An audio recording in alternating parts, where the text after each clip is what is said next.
सावन मां शिवजीला मनावो, सावन मां शिवजीला मनावो, बेले के पतियाला चढ़ावो, बेले के पतियाला चढ़ावो, कांवर मां गंगा जल लावो, कांवर मां गंगा जल लावो, औखड़िया भोला ला नहवावो, औखड़िया भोला ला नहवावो।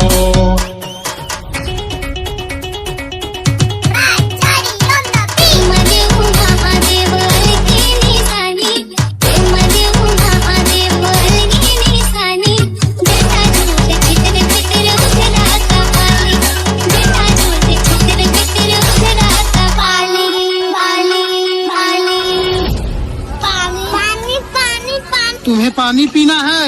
अंकल जी पानी पिला दीजिए, मेरा गला सूख रहा है।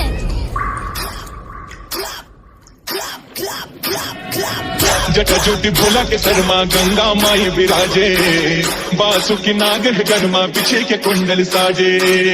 जटाजूटी भोला के गंगा माई विराजे, बासुकी नाग है गरमा पीछे के कुंडल साजे।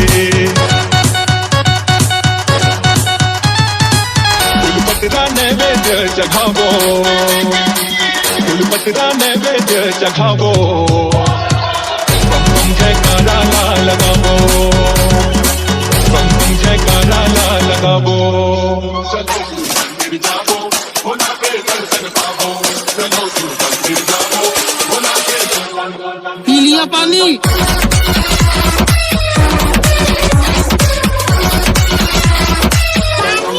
पी लिया पानी?